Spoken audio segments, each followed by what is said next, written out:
Hello guys, and welcome back to Joe's Ventures, and today we're doing part 30 of our Jurassic World Evolution 2 mod spotlights. We'll take a look at some of the wonderful mods people have been making and compare them to their real-life fossil counterparts. And today we've got quite an interesting assortment of animals. We've got some sauropods, we've got some theropods, but we've mainly got a couple starting off with a couple pterosaurs.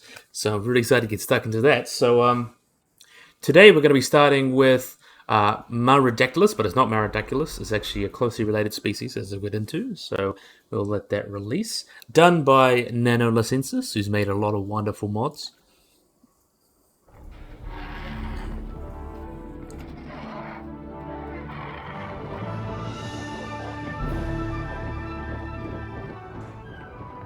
Let's get a good look at you. Beautiful animal here. So this is, we'll have a look at you while you're looking so pretty. This is Appenhuara, or I believe you say that. Argentinosaurus. Appenhuara, I believe you say that. Or Appenhuara. These guys are a species or genus of pterodactyloid pterosaur from the early Cretaceous, from the Albium age about 125 to 112 million years ago. Romuldo Formation in Brazil, or the late Cretaceous, the Cenomanian 98 to 92 million years ago, from the Kemkem group in Morocco. So quite a wide-ranging genus as well. And this is pterosaur. As you see, it looks quite similar to more famous animals such as Ornithochirus and Marodactylus, kind of things like that. And the family Appenhuaridae, and comes from the word Tupi words Angera, which means spirit protector of the animals, and Wera bygone. So it's the bygone spirit protector of the animals. And I like those cool native names. So in terms of its Appenhuara was a fish-eating animal with a wingspan about 4 to 6 meters, or about 15 feet. And like other many Appenhuarids, these guys have that little rounded crest on the end of their snout there, and these large interlocking teeth that allow them to catch slipping prey, eating fish and squids and things like that. The dual crests of Appenhuara are not present, and it's believed to be those could be they could be sexual traits, so females have them, or females don't have them, males have them, vice versa, things like that. And but they can be subtly distinguished by their relatives like Coloborhynchus and Ornithochirus, as the upper jaw of Appenhuara did not have begin at the tip of the snout, and was set much further back in the skull, which is quite interesting. And like many pterodactyloids, although they had additional crest protruding from the back skull. However, this crest was quite redundant in these guys, so it wasn't very small. There was also a study in 2003 that studied Appenhuara's head, and it held its angle to the ground due to its in-air structure, which helped with its balance. And it also had these large cycloic rings, which most reptiles have, that support the eye. And this suggests that they would have supported the eyes and found to have some extant vertebrates. So bottom birds have these cycloid rings that allow them to protect their eyes. And there's quite a few dubious species. Coloborhynchus has been put on the species. Also, Marodactylus, Tropicnathus have also been kind of lumped into them, or synonyms of them, which is quite interesting. Or former synonyms at least. But there's two species kind of found in the Renodal Formation, and one species is known from a nearly complete skeleton and was proposed to belong in the genus Coloborhynchus, but it's been recently placed in Appenhuara. And there was another specimen, Spielbergi, which was originally thought to be a species of Coloborhynchus. It was actually found to be a species of Marodactylus, which is very interesting. These guys have quite a complicated taxonomy, which makes them kind of more interesting. But yeah, really, really cool animals, known from quite a bit. Decently sized too, about 4 meters, 15 feet. And I like the model as well. I really like the colors that were added. A little bit of picnic fibers there, though realistically they should cover the whole body.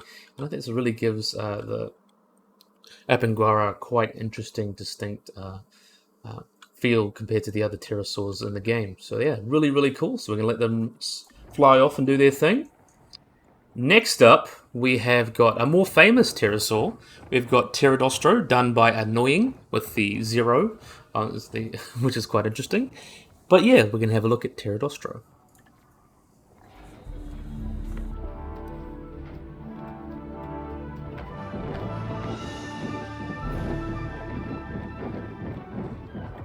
These guys are very, very weird. We'll see if we can get one with a better light. There we are. Are we out there on a better light? So we'll have a look at you. So this is Pterodustro. These guys are a genus of cetoscamid pterodactyloid pterosaurs that come from South America. They definitely lived around the early Cretaceous, about 105 million years ago. And as we'll get into, they've got that really distinctive feature that we've got going on here. So the first fossils were found in the Larinco Formation in Argentina, dating back to the Albanian stage. And they have later been found in Chile and other places. And the genus was named by Jose Bonaparte and as another yet, Nomenubium. But the first description of followed the 1970s, which made the type species Pterodustro gunanzi, which is the generic name comes from the pterosaur. So Pterodustro would be wing asterisk, so southern or wind wing or southern wing would be pretty much what it said, Pterodustro. And the specific name honors paleontologist Roman Gunanzo, which was amended by Peter Welford into Gunanzi, which is quite interesting. But as you can see, Pterodustro has a very, very interesting skull. It's quite elongated, and it's about 29 centimeters long, and this portion of the eye socket contains 85% of the skull length, so the front of it is a very long skull past the eye, and that long snout, and it kind of curves strongly upward, and they also have thousands of specialized bristle-like modified teeth in the lower jaw, which is believed to be work a lot like flamingos, and they would have used that to filter algae, crustaceans, plankton, and other small creatures from the water. And these teeth stand for the most part not by separate alveoli, but they have two long grooves that kind of go alongside the jaws. They typically have a length of about 3 centimeters each, and an oval in cross-section, which is quite interesting. And at first it was suspected these structures were not two teeth at all, but they were actually built by, established that they were built like normal teeth, so they have enamel, dentine, and a pulp. And despite being made of very hard material, they may have been flexible to some extent due to their extreme length to width ratio, and making a bend up to 45 degrees being possible, which is quite interesting. So really long but strong strands that allow them to filter out smaller things from the water, which is really, really interesting. And the teeth do not have separate tooth sockets, but were held by ligaments in a special tooth pad that are also covered in small ossicles or bony plates, which is quite interesting. The back of the skull was also rather elongate, with some indications of a low crest, maybe, or a perennial crest. And Pterodustro had an adult wingspan of approximately 2.5 meters, or about 8 feet, and the hind limbs were rather robust, and its feet were large, and its tail was uniquely elongated compared to most other pterodactyloids, which contained 22 caudal vertebrae, with other members having at most 16. So they got a slightly longer tail than most, which is very interesting. Using its paleobiology, these guys would have probably strained food from the tooth comb in the water like the modern flamingos or potentially right whales do today. And when it's caught, they probably mashed it with its small globular teeth present in the upper jaw. Unlike other cetoscamids, these guys have quite long torsos and proportionally massive and splayed hind feet, which may be actually an adaptation for swimming, which is pretty interesting. And Robert Barker suggested that, like flamingos, they may have had a pink hue to them, though we don't really know why they would have that, even though they have its diet similar to, or believed to be similar to flamingos. It's just a cool little bit of speculation. We can't really confirm that, but it is cool speculation.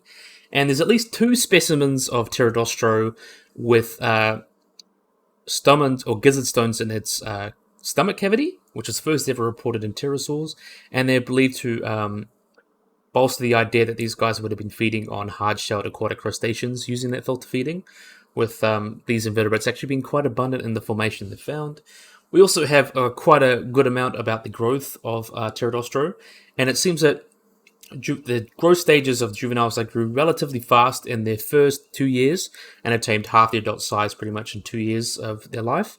And then once they reach sexual maturity, they grow at a slower rate until about 4 or 5 years, until they were a determinate growth stop. So they got growing at about 5 years old or so. And in 2004, there was actually a Pterodustro embryo found with an elongate egg that was about 6 centimeters or 2.4 inches long and about 22 millimeters or about 0.87 inches across. It was mainly flexible with a thin layer of calcite and things like that, and was actually quite well preserved. And comparisons between the cycloral rings of modern birds and Pterodustro also suggest that they may have been nocturnal and had similar patterns to modern aciniform birds that may have fed at night, which is also pretty interesting. And based on its long torso and neck and comparatively short legs, It's actually unique among pterosaurs that may have had difficulties launching, and even with the pterosaurian kind of quadrupedal launch mechanism, they would have resulted in frantic and fairly low angled takeoffs. So really possible in open areas. So things like modern geese and swans, they probably weren't too good at launching, but it seems that they seem to do all right and managed to live on a little bit until they went extinct. So it clearly didn't bother them too much, and so geese and swans are still able to fly around okay today. They just need a bit of open area to launch off. And in terms of their phylogeny, these guys are in the group the Pseudocasmidae, which is a group of really interesting group of pterosaurs. They're closely related to animals such as Pseudocasma and Biopterus and Geopterus, and really interesting group of pterosaurs. And they would have been in that position with a few other filter-feeding type of pterosaurs as well. But they seem to be found within that family of Pseudocasmicidae, and a little bit more basal than a lot of others. So really, really interesting species that we can learn a lot about, which is cool. So let them fly off and do their thing. So next up, we've got by Jagged Fang Designs. We're moving over to have a look at some sauropods. We've got Omisaurus, which is a replacement Nigersaurus.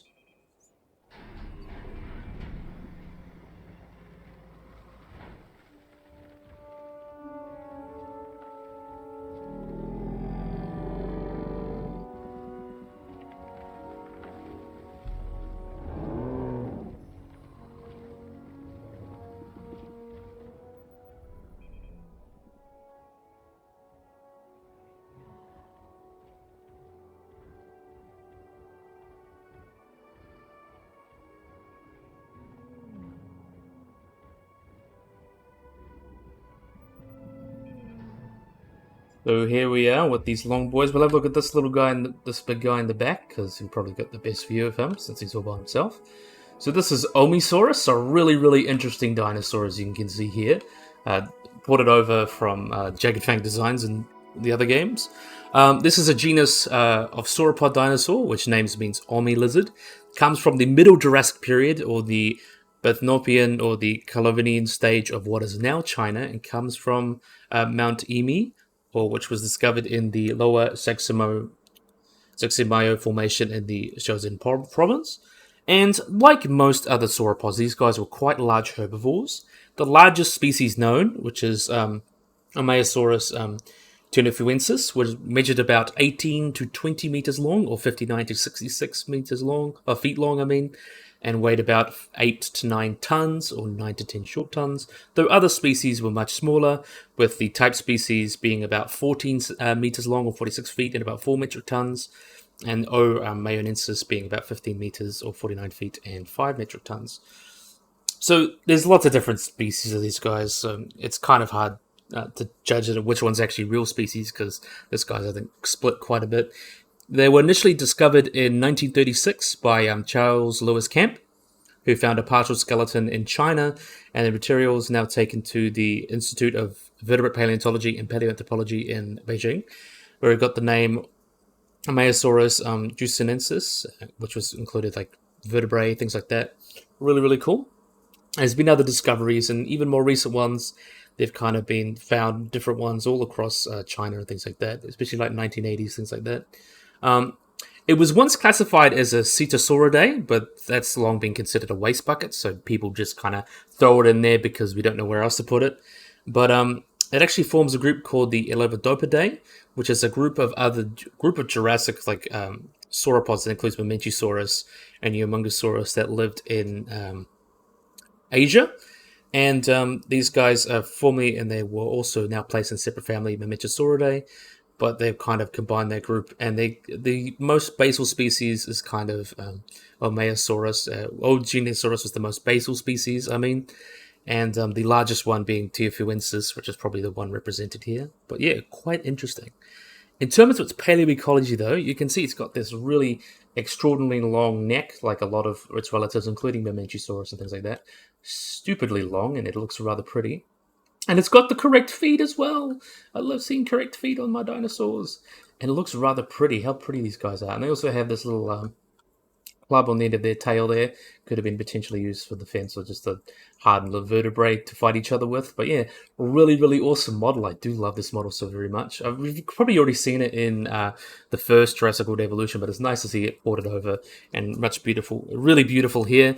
Paleoecology, these guys would have lived in dense forests, and different species of Omisaurus may have shared habitats, such as Teophuensis and Juicenensis, which are believed to be living together.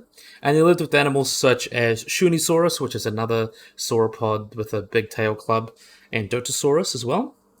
In the Jiramatsu Formation, and also would have lived with Mamenchisaurus and Yangshingosaurus, which is a large theropod, and probably prey is probably a predator for these guys, especially younger ones. And the smaller Zhujangosaurus was also present, along with another theropod, Gasosaurus, and Huangosaurus, which is already in game, would have lived in that habitat. And they probably did not compete with the sauropods for food unless they were babies. Since they've got these such long necks, they were most likely browsing up in the trees and things like that. But yeah, I just love this model. I love seeing an accurate dinosaur, accurate Omisaurus in Jurassic World Evolution. And believe it or not, this is actually from the Nigersaurus. So the rig edit kind of made that neck go up. But yeah, it came out wonderfully. I'm definitely in love with this Omisaurus. I think it's come out awesome. Definitely really, really cool. Nice to see some wonderful sauropods in the game. So that was done by Jagged Fang Designs. Really wonderful job. And next we're moving on to another big sauropod, the biggest sauropod of all, done by LA Studios. We have got not Mamenchisaurus, Argentinosaurus.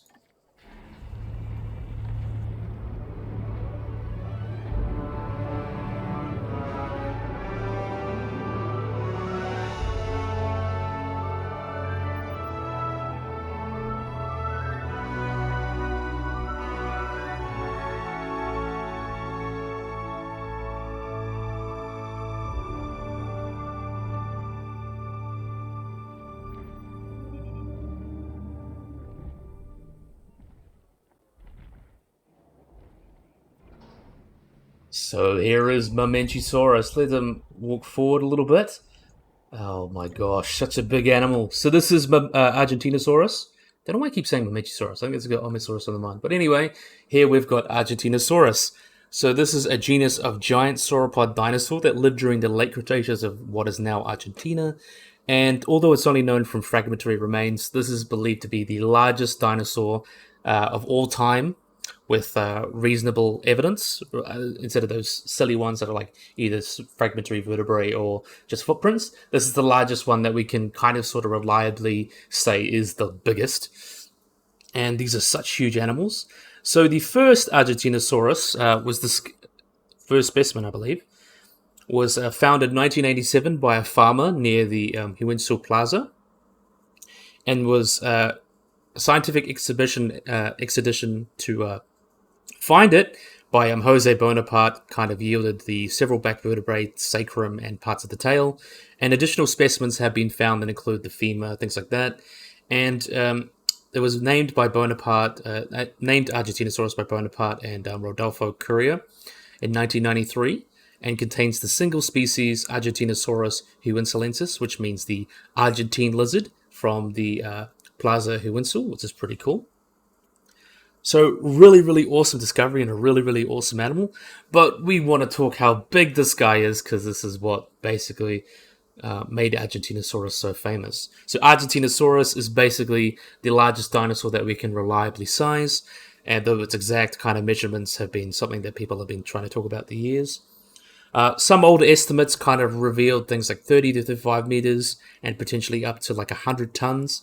More recent estimates have kind of brought it down a little bit.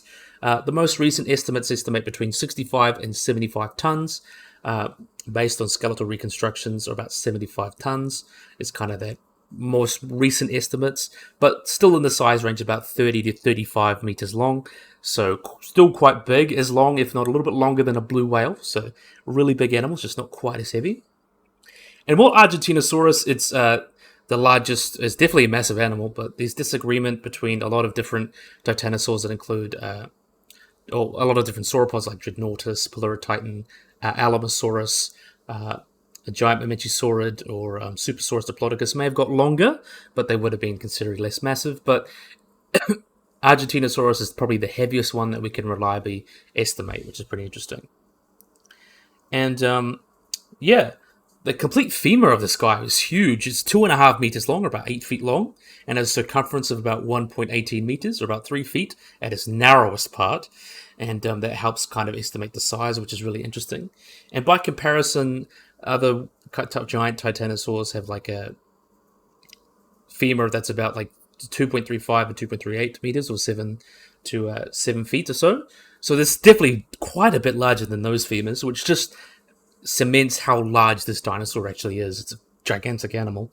And in terms of classification, it is a titanosaur, and it's in its own kind of group, the Lonkosauria, which is really interesting. These guys got like a Colossosauria, and there's a Lonkosauria that includes Nodocolossus, Poetosaurus, Titan, and Fukulongosaurus and Mesodontosaurus, and they would have that big group of Colossosauria. So these are the big, even the Titanic titanosaurs, which is really, really cool.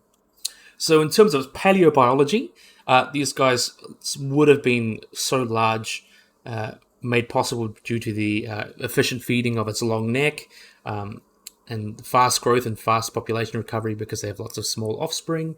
And there would have been many advantages to having this large size, including being able to keep food in the digestive tract for longer to get the maximum amount of nutrients, increase protection against predators because he's just so massive, and be able to move across larger areas, things like that, so forth and so forth. And we do have, we know that they lay eggs, and the eggs were probably only a litre in volume, and a baby Argentinosaurus that's just hatched would be no more than 1 meter long and no heavier than 5 kilograms. And that means they would have to grow 5 orders of magnitude larger to reach the sizes of Argentinosaurus. And just such an interesting animal. And which is more than any other amniote, which is an animal with a proper hard shell pretty much, which is just wild. They also suggest that this large size would have been pushed because of predators such as Mapusaurus or Giganotosaurus that lived in the same or similar habitats as this guy, and would have basically been protection.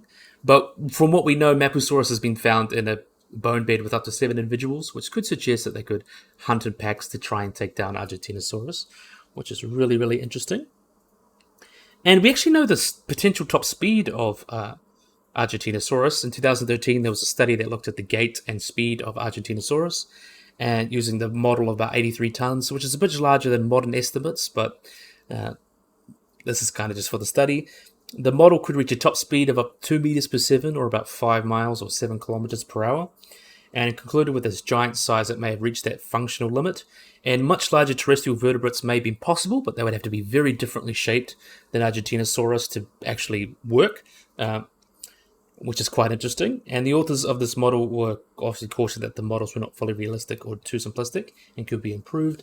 But yeah, it really just teaches us a little bit about Argentinosaurus and how wonderful it is. So in the environment it lived in, Argentinosaurus was discovered in the Huincal group of the Riolema Formation, or the Huincal Formation, where it's been found. It was sandstones and things like that. Fossilized pollen show that there were a wide variety of plants, including gymnosperms, angiosperms of flowering plants as well, and they have very rich fossil assemblage that includes lots of turtles, sphenodonts, so that's extinct relatives of the tuatara, crocodilians, turtles, fish, and quite a wide variety of dinosaurs, which include Argentinosaurus and some other titanosaurs, Trichonosaurus, Rebeccasaurus, and include Lemosaurus and Critasauria. Also, some theropods, including the large Carcharodontosaurid Mapusaurus, Scorpiovenator, which is an obelisaur, a few other noasaurs such as Hunculosaurus, and paraavians such as Ororaptor, and other theropods like as Anoraptor and Gualico, which are both megaraptorans. And there's also been several ornithodonts, iguanodons preserved in that area. So very full formation and definitely a stacked environment, which fits the kind of the largest dinosaur of all time.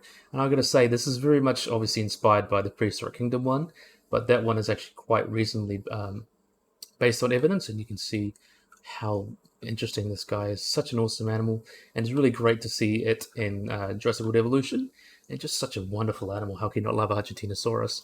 Definitely really, really cool. Big fan. You can just see him wander across. You can never have too many Titanosaurs. LA Studios, you've done a wonderful job with this guy. Definitely a big fan. So next we're going to be moving on to some theropods. So next up we've got Cristasaurus, which is another very interesting dinosaur, done by Waffo.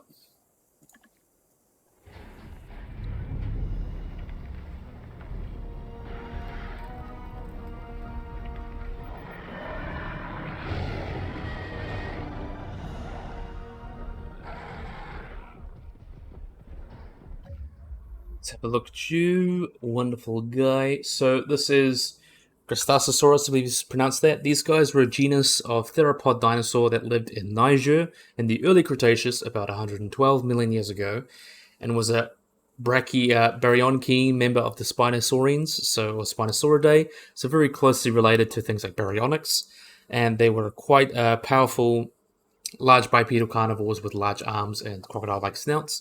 And the type species Cristasaurus lamperidae was actually named in 1988 by scientists Philippe Tanguet and Dale Russell, which were based on some vertebrae and jawbones. Then 2 claws were later assigned to Cristasaurus, and the animal's generic name means a crested reptile, which alludes to the sagittal crest on the top of its snout. And with the specific name in honor of the paleontologist Albert Felix de Lambert, which as well, that's where that kind of the specific name came from, and is known from the Albian and Aptian Alsace Formation, which would have lived with all sorts of dinosaurs you know and love and we'll get into.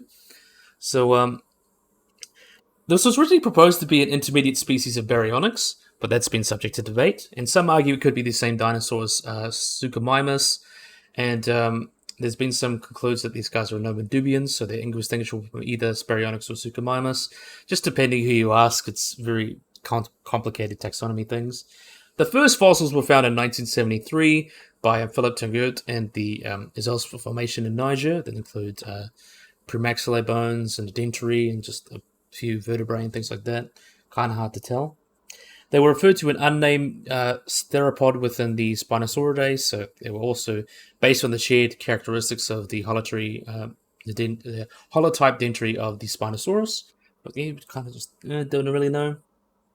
But yeah, very interesting taxonomy. The most recent kind of evidence suggests that Cristasaurus was assigned to just outside of Baryonychine or Baryonychae, Baryonychidae, and differed from Suchomimus and is a valid genus. So most recent analyses just from 2021 show this guy is a valid species and genus, which is quite interesting. In terms of description, it's estimated to be about 10 meters long and about 1.4 tons. That's 1 to 4 tons. It's the most recent estimates by Thomas R. Holtz. And the holotype has a large kind of premaxillary, which is about 185 millimeters or about 7 inches long, and about 95 millimeters or 37 inches tall. And the holotype's smaller size and smoother skin kind of suggests that this was a co-ossified a few scutes that belonged to a juvenile, and while another specimen, the larger specimen, was actually an adult. So that's kind of get that 10-meter estimate. They weren't too different looking than most other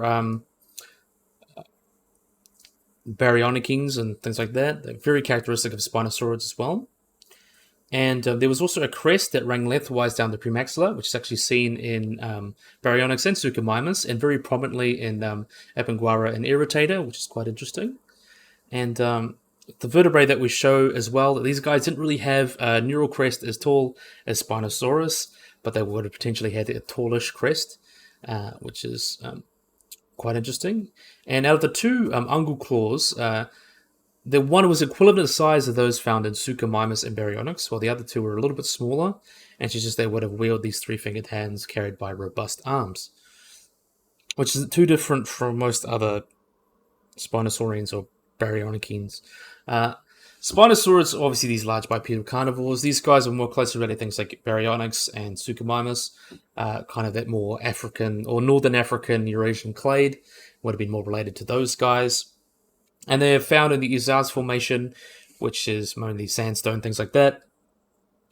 There was all sorts of really cool dinosaurs found in that formation and lots of different animals as well, like bivalves, pterosaurs, fish and things like that. There was the albelisaurid cryptops and also Eocarcara. Also, Oranosaurus and Ludosaurus are known for that formation. Nigersaurus as well is known from that formation, so the couple famous dinosaurs you will know and love.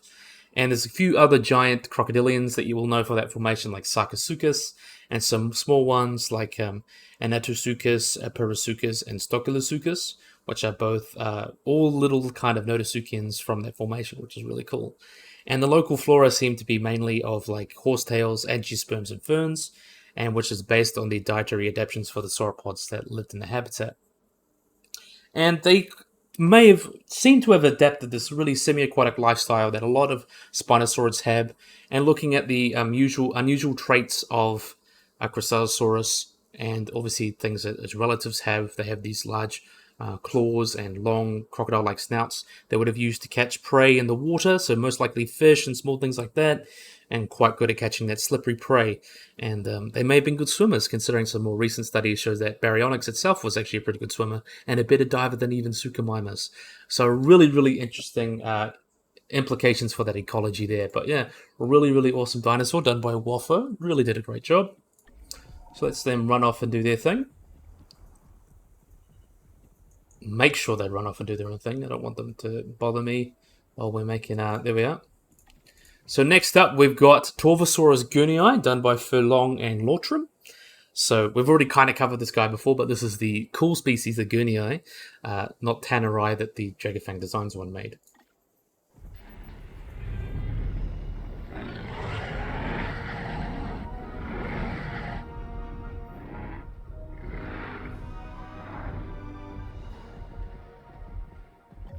Oh, I wanted to pause and show this one, because this one's kind of the best one in the light. So this is Torvosaurus gunai.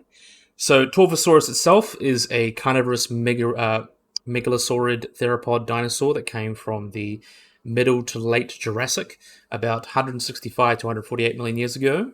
That came from Colorado, Portugal, Germany, and potentially England, Spain, Tanzania, and Uruguay.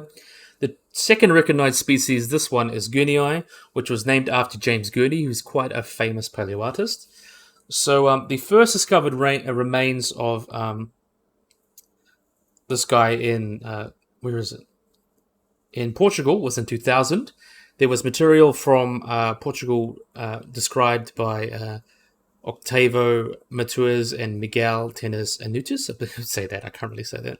In 2006, these Portugal Lojorina Formation Torvosaurus were referred to Torvosaurus tannerai, though they looked more closely at them and they realized they're actually their own species, along with the little embryos and the eggs and things like that.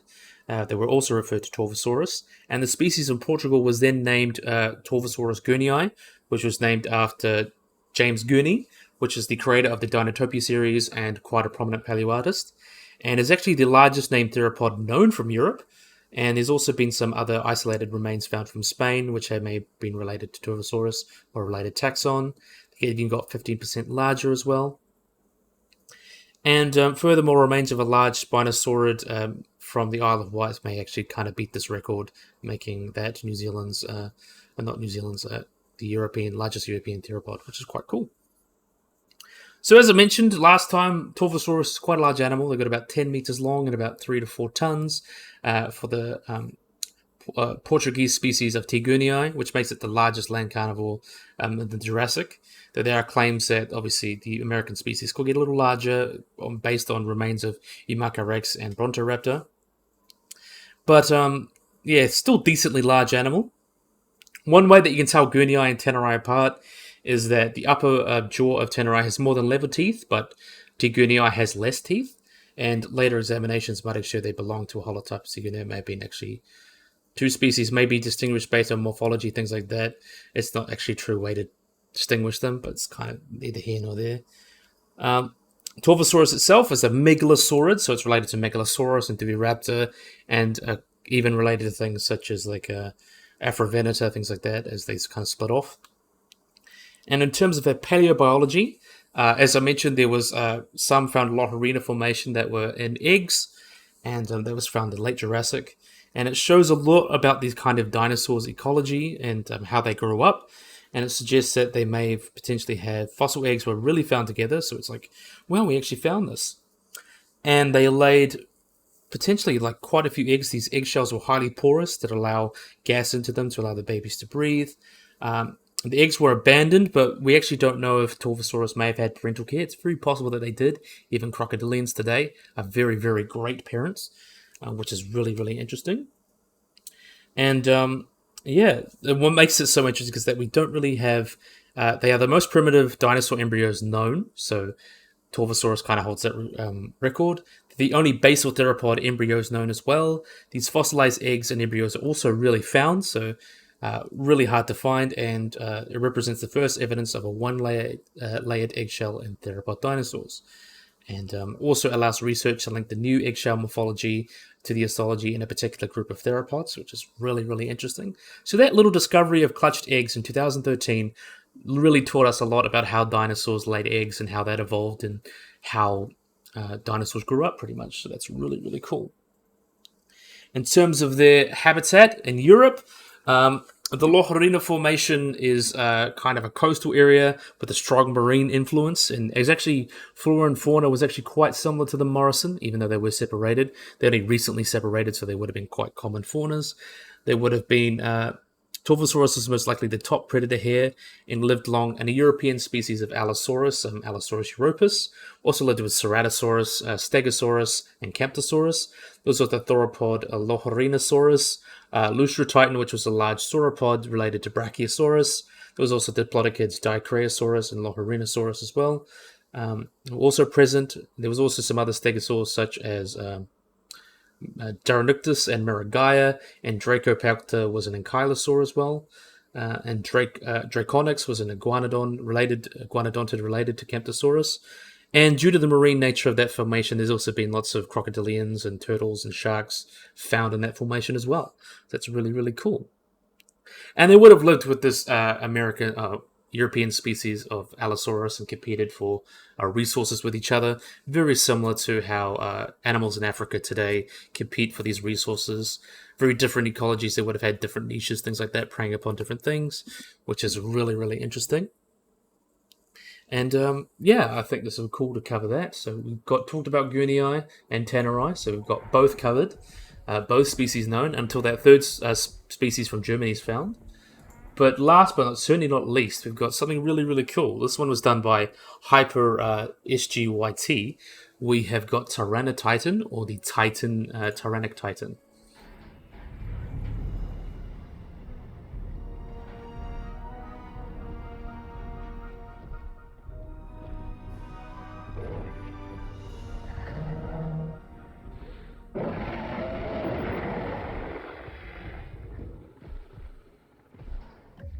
Let's have a look at you since you're standing so beautifully. So this is Tyrannotitan, which means the Tyrant Titan. These guys were a huge bipedal carnivorous dinosaur that were related to other Carcharodontosaurs such as Mapusaurus or Giganotosaurus, even Carcharodontosaurus. These guys lived in the early Cretaceous of Argentina. And the species name Tyrannotitan chubitanensis was described by Fernando S. Novas, Pat Victor Rich and Tom Rich and Silvia de Vallas in 2005. And the first fossils were found on a farm 17 kilometers from the Chicabu province in Argentina, and is dated to about the Albian stage, so about like 110 or so million years ago. The holotype has a few different bones, like the dentary, ribs, partial ilium, and a nearly complete femur as well, and lots of vertebrae and things like that, so we get a pretty good idea of what this animal is like. Tyrannotitan was also quite a large animal, so it's up there with Giganotosaurus and Tyrannosaurus and those kind of animals as being huge. They got about 12 to 13 meters long, or 40 to 43 feet, and about 4 to 7 tons in body mass. It is also geologically the oldest known Carcharodontosaurid, along with the more basal Acrocanthosaurus from North America. Both are found about the same age. And unlike other Carcharodontosaurids, they actually lack that skeletal pneumaticity around the sacral and caudal vertebrae, so they were a little bit, they didn't really have the air sacs like that. And the scapulocoracoid was fused and much better developed than Giganotosaurus caroli, and the arms, yet the arms are very small.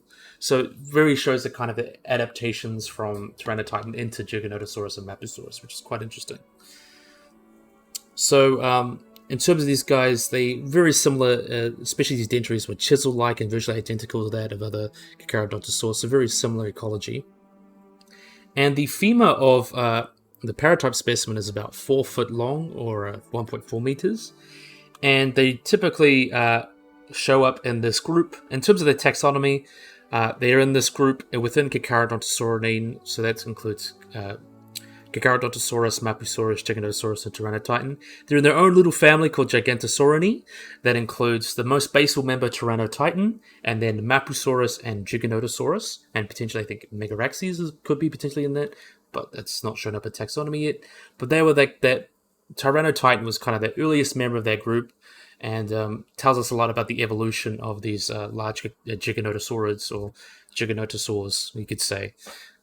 Like Mapusaurus, Giganotosaurus, and Tyrannotitan itself. So really, really interesting animal, and I think Tyrannotitan has really done a wonderful job showing us this wonderful animal. Just like how beautiful it is. Another big carnivore that definitely deserves to be in the game, and very interesting in terms of how it tells us about the evolution of a lot of those large Giganotosaurids, like Mapusaurus and Gigantosaurus. Gigantosaurus, Giganotosaurus, and Mapusaurus. Sorry, mixing up my dinosaurs again. But yeah, I think this would be a great place to end the video. Hyper SGYT did a wonderful job with these guys, and everyone else did a wonderful job with their mods. Really, really beautiful video today. So yeah, I really, really, really hope you guys enjoyed this video. Hope you guys like and subscribe. Always remember to hit the little bell icon to get notified of anything. So yeah, if you guys enjoyed this video, hope you guys like and subscribe, and bye-bye.